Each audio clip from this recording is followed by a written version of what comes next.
নমস্কার, আশা করি আপনারা সকলেই ভালো আছেন। আপনাদের সাথে আমি রিতম রয়েছি আজকের ভিডিওতে। আজকে আলোচনা করব মেষ রাশির রাশিফল নিয়ে। 1 মার্চ থেকে 31 মার্চ, এই যে 31 দিনের যে এক মাসের যে রাশিফল, সেই নিয়ে আজকে আলোচনা। দেখুন, মেষ রাশির জাতক জাতিকাদের আমরা দেখব কিন্তু বর্তমান মাসে বেশ কিছু পরিবর্তন আসতে চলেছে। প্রথমত আলোচনা করব মেষ রাশির জাতক জাতিকাদের শরীর স্বাস্থ্য বিষয়। আপনাদের শরীর স্বাস্থ্য কেমন থাকতে রয়েছে। মাসের শুরুতেই আমরা দেখব কিন্তু লগ্নাধিপতি বা রাশি অধিপতি মঙ্গলদেব রাশির কিন্তু দশমভাবে থাকছেন। তাহলে রাশি অধিপতি যখন রাশির দশমভাবে থাকে, সেটা কিন্তু নিঃসন্দেহে পজিটিভ যোগ।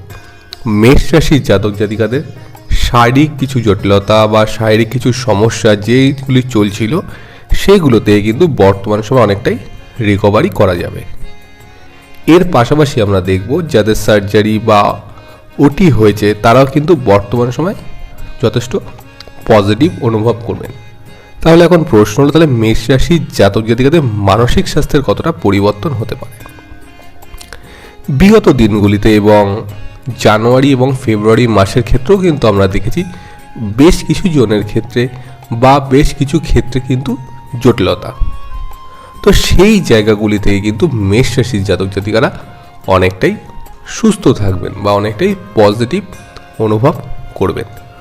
যেহেতু রাশিতে বৃহস্পতি দেবের অবস্থান এবং বৃহস্পতি আপনাদের নবম অধিপতি, সেক্ষেত্রে কিন্তু আমরা বলতে পারি মেষ রাশির জাতক জাতিকাদের বিগত দিনগুলিতে কিন্তু বর্তমান সময় শরীর স্বাস্থ্য যথেষ্ট ভালো থাকবে। যারা মানসিক চিন্তায় রয়েছেন, যারা অন্যান্য বিষয় নিয়ে চিন্তা করছেন, তাদের ক্ষেত্রে বলবো কিন্তু আপনারা যথেষ্টভাবে কিন্তু পজিটিভ অনুভব বর্তমান সময় করতে পারবেন। আর দেখুন, মেষ রাশির ক্ষেত্রে আমরা আরেকটি বিষয় খেয়াল করেছিলাম যে রাশি অধিপতির সঙ্গে কিন্তু শনি এবং রবির অবস্থান ছিল। অর্থাৎ শনির ঘরে কিন্তু মেষ রাশির অধিপতি মঙ্গলদেব অবস্থান করছিলেন, সেখানে ছিলেন কিন্তু রবিদেব। মেষ রাশির ক্ষেত্রে যারা চিকিৎসার জন্য দূরবর্তী স্থানে যেতে চাইছিলেন, তারা কিন্তু অবশ্যই যেতে পারবেন বর্তমান সময়টিতে। এবং যাদের সমস্যা চলছে, তাদের কিন্তু হেলথ রিকভারের একটা জায়গা কিন্তু আমরা বর্তমান সময়টিতে দেখতে পাবো। তো ওভারঅল বলা যেতে পারে মেষ রাশির শারীরিক এবং মানসিক যে সমস্যাগুলো ছিল, সেগুলো কিন্তু অনেকটাই শুভ থাকতে চলেছে বর্তমান সময়। অর্থাৎ সমস্যা কিন্তু সমাধান হতে চলেছে। পরবর্তী বিষয় যেটি নিয়ে আলোচনা করব, সেটি হলো মেষ রাশির আর্থিক স্থান অর্থাৎ ফিন্যান্সের বিষয়টি।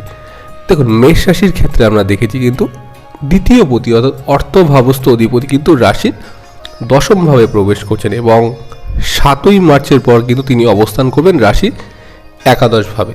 তাহলে এই যে দ্বিতীয় পতি শুক্রদেবের ট্রানজিট এবং যেটি হলো কিন্তু একাদশ পতির সঙ্গে সহাবস্থান, আমরা দেখেছি বিগত দিনগুলিতে মেষ রাশির জাতক জাতিকাদের কিন্তু ফিনান্সের জায়গাটি বেশ ডিস্টার্ব ছিল, অর্থ ব্যয় বেড়ে গেছিল এবং যাদের জমানো অর্থ কিন্তু অনেক ব্যয় হয়েছে এবং সেভাবে কিন্তু আপনারা যথেষ্টভাবে কিন্তু আর্নিং করেছেন, কিন্তু সঞ্চয় করে রাখতে পারেননি।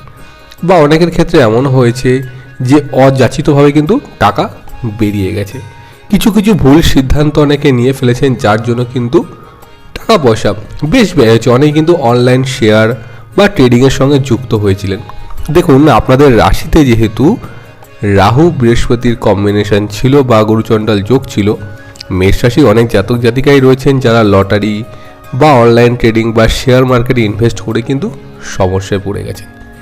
এক্ষেত্রে আমরা বলব বর্তমান টাইমিংটি কিন্তু মে মাসের জন্য কিন্তু অনেকটাই ভালো এবং মেষ রাশি যারা জাতক জাতিকা রয়েছেন, তাদের ক্ষেত্রে কিন্তু সোর্স অফ ইনকামের জায়গাটি নতুনভাবে কিন্তু তৈরি হবে। অর্থাৎ অর্থ কিন্তু আপনারা সঞ্চয় করতে পারবেন।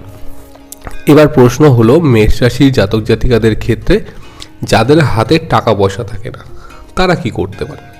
দেখুন, যারা নতুনভাবে সব কিছু শুরু করতে চাইছেন, হয়তো আপনার কোনো বিজনেস ছিল, সেটা হয়তো বন্ধ হয়ে গেছে বা সেটা হয়তো বর্তমানে ভালো চলছে না। তো বর্তমান সময়ে যদি আপনারা আপনাদের ব্যবসায় ইনভেস্ট করেন, তাহলে কিন্তু অবশ্যই ভালো হতে পারে। এবার দেখুন, আপনার বাচ্চাটি যদি 7th হাউস বা বিজনেস অধিপতি যিনি রয়েছেন, সেটি যদি খুব ভালো পজিশনে থাকে বা ভালো গ্রহের দ্বারা বা শুভ গ্রহের দ্বারা কিন্তু দৃষ্ট থাকে, তাহলে আমি মনে করি কিন্তু আর্থিক স্থান অর্থাৎ ব্যবসা থেকে যে আয় উন্নতি যথেষ্ট বৃদ্ধি বর্তমান সময় হতে পারে। পরবর্তী যে বিষয়কে নিয়ে আলোচনা করব সেটি হলো মেষ রাশি সন্তান স্থান। দেখুন, মেষ রাশির ক্ষেত্রে আমরা দেখব কিন্তু পঞ্চম ভাবস্থ অধিপতি অর্থাৎ রবিদেব কিন্তু রাশি একাদশভাবে অবস্থান করছেন। যেহেতু রবি শনিদেবের সঙ্গে অবস্থান করছেন, তাহলে সেক্ষেত্রে কিন্তু আমরা দেখব 15ই মার্চ পর্যন্ত যে সময়কালটা, সেই সময়কালটা কিন্তু যথেষ্ট পজিটিভ। সন্তানের পড়াশোনা, সন্তানের শরীর স্বাস্থ্য, সন্তানের ফিউচার বা কেরিয়ার নিয়ে কিন্তু যথেষ্ট পজিটিভিটি। হ্যাঁ, বিগত দিনগুলিতে মেষ রাশির জাতক জাতিকাদের সন্তানের ক্ষেত্রে কিন্তু বেশ চিন্তাভাবনা বেড়ে গেছিলো, ঠিকমতো পড়াশোনা না করা বা সন্তানের গোপনীয়তা বৃদ্ধি।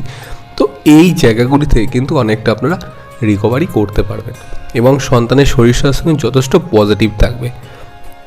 দেখুন, 15ই মার্চের পরে রবি প্রবেশ করবে কিন্তু রাশির দ্বাদশভাবে অর্থাৎ রাহুর সাথে সহাবস্থান করবে। এই যে রাহুর সাথে সহাবস্থান কিন্তু মেষ রাশির জাতক জাতিকাদের ক্ষেত্রে কিছুটা ডিস্টার্ব আনতে পারে, কারণ সন্তানের হয়তো অবাধ্যতা বা জেদ কিন্তু কিছুটা বেড়ে যেতে পারে সেই সময় থেকে। অর্থাৎ 1 মার্চ থেকে 15ই মার্চের যে টাইমিং কালটা, সেই টাইমিং কালটা কিন্তু যথেষ্ট পজিটিভ থাকছে মেষ রাশির সন্তানের ক্ষেত্রে। এবং 15ই মার্চ থেকে 31শে মার্চ বা 14ই এপ্রিল পর্যন্ত যে সময়কাল, সেই সময়কালটা কিন্তু আমরা দেখব সন্তানের ক্ষেত্রে অবাধ্যতাটা বাড়বে। তবে দেখুন, যাদের সন্তানের বন্ধুবান্ধব জায়গাটা শুভ নয়, অনেকেই বন্ধুবান্ধব দ্বারা ক্ষতি হচ্ছেন, তাদেরকে কিন্তু বিষয়টা অ্যালার্ট করে থাকতে হবে।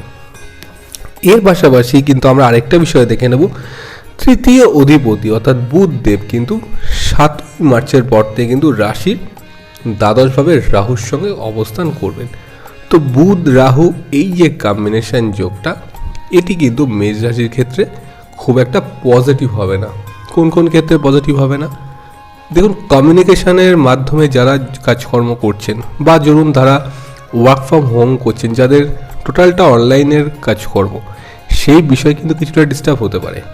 বা যারা মনে করছেন যে মার্চ মাসের 7ই মার্চের পর থেকে বিদেশ যাত্রা করবেন বা নতুন কোনো কোম্পানির সাথে জয়েন করেছেন বা নতুন কোনো প্রজেক্টের বিষয়ে আপনারা বাইরে যেতে চাইছেন, সেই যোগটা কিন্তু 7ই মার্চের পর থেকে কিছুটা ডিস্টার্ব হতে পারে। তো 7ই মার্চের পর থেকে কিন্তু মোটামুটি 31শে মার্চ পর্যন্ত এই যে টাইমিং কালটা, আমি অ্যাডভাইস দেবো কিন্তু সেই সময় বিদেশ যাত্রা বা নতুন কোনো প্রজেক্ট বা নতুন কোনো কিছু সেই সময় না করতে। কারণ দেখুন, এই সময়টা বিভিন্ন রকম গোলযোগ হতে পারে, যেহেতু বুধের সাথে রাহুর কম্বিনেশান বিভিন্ন ক্ষেত্রে মানসিক চাপ বাড়াতে পারে বা কিছু ক্ষেত্রে ভুল সিদ্ধান্ত হতে পারে। হয়তো আপনার কাছে কোনো প্রপোজাল এলো, আপনি সেটাকে অ্যাকসেপ্ট করে নিলেন, পরে দেখলেন যে না, সেখান থেকে প্রবলেম ক্রিয়েট হচ্ছে। তো এই টাইমিং পিরিয়ডটাই যদি আপনারা একটু নিজেদেরকে বুঝে চলতে পারেন বা সময়টাকে বুঝতে পারেন, আশা করব কিন্তু সমস্যাগুলোর সমাধান হয়ে যাবে। এবার হলো সন্তান যোগ। যেহেতু পঞ্চম ভাব নিয়ে আলোচনা করছি, সন্তান যোগের জায়গাটি কিন্তু আমরা দেখব যারা কনসিভ করতে চাইছেন, যথেষ্ট পজিটিভিটি আছে এবং মার্চ মাসের প্রথম দিকটি যথেষ্ট ভালো, অর্থাৎ 15 দিন যথেষ্ট পজিটিভ রয়েছে। আপনারা সেই সময় আপনাদের প্রসেসিংগুলো অ্যাক্টিভেট করতে পারেন। যাদের সমস্যা রয়েছে তারা অবশ্যই কিন্তু ডাক্তারে কনসাল্ট করে নেবেন। রইল বাকি বিবাহ স্থান। দেখুন, সপ্তম ভাবে কিন্তু বৃহস্পতির সপ্তম দৃষ্টি রয়েছে, দেবগুরুর সপ্তম দৃষ্টি আপনাদের বিবাহ স্থানে রয়েছে এবং সপ্তমস্থ অধিপতি শুক্রদেব কিন্তু রাশির একাদশভাবে প্রবেশ করবেন। তো আমরা দেখব মেষ রাশির ক্ষেত্রে কিন্তু অনেকেরই যাদের বিবাহ হচ্ছে না বা যাদের বিবাহের জন্য কথাবার্তা হয়েও শেষ মুহূর্তে গিয়ে কোনো রকম বাধা বিপত্তি আসছে, তো সেই জায়গাটা কিন্তু যথেষ্ট পজিটিভ থাকবে। যারা সম্পর্কে রয়েছেন তাদের ক্ষেত্রে হলো যথেষ্ট পজিটিভ যোগ রয়েছে এবং যারা অ্যারেঞ্জ ম্যারেজ করতে চাইছেন তাদের ক্ষেত্রে কিন্তু যোগাযোগের মাত্রাটা বাড়বে বর্তমান সময়ে। এবার আলোচনা করব মেষ রাশি কর্ম ও ব্যবসা সংক্রান্ত বিষয়। দেখুন, মেষ রাশির কর্মক্ষেত্রটি কিন্তু আমরা শুভ দেখব, কারণ লগ্নপতি বা রাশি অধিপতি কিন্তু যথেষ্ট পজিটিভ, অর্থাৎ তিনি কিন্তু তুঙ্গস্থ রয়েছেন, নিজের নক্ষত্রে কিন্তু মঙ্গল রয়েছেন। মেষ রাশির ক্ষেত্রে আমরা দেখেছি অনেকে না কর্মস্থান পরিবর্তন করতে চাইছেন, ভাবছেন যে জব যদি সুইচ করি তাহলে কীরকম হবে। দেখুন, মার্চ মাসের প্রথম সপ্তাহটা যথেষ্ট পজিটিভ একটা যোগ, যারা অলরেডি নোটিস পিরিয়ডে রয়েছেন তারা কিন্তু অবশ্যই নিউ কোনো কোম্পানি যারা জয়েন করতে চাইছেন তারা কিন্তু অবশ্যই জয়েন করতে পারেন মার্চ মাসের 1 তারিখের পর থেকে। তো সেই সময়টা কিন্তু যথেষ্ট পজিটিভ আছে। যা করবেন কিন্তু প্রথম সপ্তাহের মধ্যে, অর্থাৎ জব সুইচ করতে চান। আচ্ছা, মেষ রাশির ক্ষেত্রে আমরা আরেকটা বিষয় দেখব, মায়ের হেলথ নিয়ে কিন্তু কিছুটা টেনশান থাকতে পারে, যেহেতু চতুর্থভাবে রাহুর দৃষ্ট রয়েছে। তো মায়ের শরীর স্বাস্থ্য বিষয়টা কিন্তু একটু নজর রাখতে হবে। ওভারঅল আমি বলতে পারি খুব একটা ডিস্টার্ব যাবে না, মোটামুটি মধ্যম ব্যথা বেদনা, চোট আঘাত এগুলো কিন্তু কিছুটা অল্পের উপর দিয়ে হতে পারে। রইল বাকি বিজনেসের ক্ষেত্রে, দেখুন সপ্তম ভাব থেকে আমরা ব্যবসা স্থান বিচার করে থাকি। তো সপ্তম অধিপতি শুক্রদেব কিন্তু যথেষ্ট পজিটিভ, উইথ রাশিপতিকে নিয়ে কিন্তু দশম ভাব বসে আছেন এবং তিনি কিন্তু একাদশ পতির সাথে যুক্ত হবেন। মেষ রাশির জাতক জাতিকাদের যাদের ব্যবসা স্থানে প্রবলেম চলছিল বা বিভিন্ন ডিলে প্রসেসগুলো চলছিল, সেই ক্ষেত্রে কিন্তু আমরা দেখব যথেষ্ট পজিটিভ যোগ, যথেষ্ট শুভ যোগ। তো এই বিষয়গুলোকে আপনাদের খেয়াল রাখতে হবে। যারা মনে করছেন যে পার্টনারশিপ বিজনেস করবেন অবশ্যই করতে পারেন। এবং দেখুন মেষ রাশির ক্ষেত্রে আমরা দেখব কিছু কিছু ব্যবসায় কিন্তু উন্নতি, যারা ধরুন যন্ত্রাংশ বা বিভিন্ন রকম ম্যানুফ্যাকচার কোম্পানির সঙ্গে যুক্ত, ধরুন আপনি ধূপকাঠি তৈরি করেন বা ম্যানুফ্যাকচার করেন, তাদের সঙ্গে উন্নত হতে পারে। ধরুন আপনি গ্রসারি বিজনেস করছেন, সেক্ষেত্রে উন্নত হতে পারে। তো এই বিজনেসগুলো বা অনলাইনের মাধ্যমে যারা যুক্ত রয়েছেন বিভিন্ন ব্যবসার সাথে, তাদের ক্ষেত্রে কিন্তু আমরা দেখব। যারা সেল প্রফেশনে রয়েছেন তাদের ক্ষেত্রে পজিটিভ পাচ্ছি। ধরুন ফটোগ্রাফিজ বা ধরুন অ্যানিমেশন বা মাল্টিমিডিয়া বা ডিজাইন, এই ধরনের প্রফেশনের সঙ্গে যারা যুক্ত রয়েছেন তাদের ক্ষেত্রে পজিটিভ রয়েছে। যারা সোশ্যাল মিডিয়া ইনফ্লুয়েন্সার, ধরুন ইউটিউব, ফেসবুক, ইনস্টাগ্রাম, এই ধরনের সোশ্যাল মিডিয়ার মাধ্যমে নিজের পেশা পরিবর্তন করতে চাইছেন, তাদেরকে বলবো কিন্তু অবশ্যই এই চোখটি শুভ। এবং যদি এই বিষয়ে আপনারা নতুনভাবে কেউ ইন্টারেস্টেড থাকেন যে না আপনারা সোশ্যাল মিডিয়াকে নিয়ে কাজ করবেন বা অনলাইন প্ল্যাটফর্মগুলোর সঙ্গে যুক্ত হবেন, অবশ্যই কিন্তু হতে পারেন। তো ওভারঅল আমরা দেখতে পাবো কিন্তু মেষ রাশি বেশ কিন্তু শুভ একটা যোগ আমরা পাচ্ছি। রইল বাকি শিক্ষা, দেখুন চতুর্থ অধিপতি এবং নবম অধিপতি বৃহস্পতিদেব রাশিতে কিন্তু স্বয়ং অবস্থান করছেন। যেহেতু নবম ভাব থেকে আমরা উচ্চ বিদ্যাস্থান বা হায়ার স্টাডিজটা দেখি, দেখুন রাহুর কিন্তু অ্যাসপেক্ট মেষ রাশির লগ্নের মধ্যে রয়েছে। যারা মনে করছেন যে শিক্ষার জন্য বা স্কলারশিপ নিয়ে বাইরে পড়াশোনা করতে যাবেন, তাদের ক্ষেত্রেও কিন্তু আমরা পজিটিভ যোগটি কিন্তু পাবো। অবশ্যই 7ই মার্চের আগে আপনারা কিন্তু বিদেশ যাত্রা করতে পারেন। এবং অলরেডি যারা বিদেশে রয়েছেন শিক্ষার জন্য বা কর্মসূত্রে বিদেশে রয়েছেন, যাদের ডিস্টার্বগুলো চলছিল, তাদের ক্ষেত্রে কিন্তু সমস্যার সমাধান হবে। তো মেষ রাশির ক্ষেত্রে আমরা একটা বিষয় অ্যাডভাইস দেব, মঙ্গল অধিপতি রাশি, অগ্নিতত্ত্বের রাশি, কিছু কিছু বিষয় না মাথাটাকে ঠান্ডা রেখে চলবেন, তাহলে দেখবেন যে প্রবলেমগুলো আসে বা যে ঝুট ঝামেলাগুলো আসে সেগুলো কিন্তু অনেকটাই রিকভারি আপনারা করতে পারবেন। তো আজকের ভিডিওটি ছিল হচ্ছে মূলত এই নিয়েই, মেষ রাশির জাতক জাতিকাদের মার্চ মাস কেমন যাবে। তো যে বিষয়গুলো আমি আপনাদেরকে জানানোর চেষ্টা করলাম, আশা করব বিষয়গুলি আপনারা বুঝতে পেরেছেন। যদি আপনাদের ভিডিওটি ভালো লেগে থাকে তাহলে অবশ্যই ভিডিওটিকে লাইক করবেন, শেয়ার করবেন এবং কমেন্টের মাধ্যমে আমাকে জানাবেন। নমস্কার।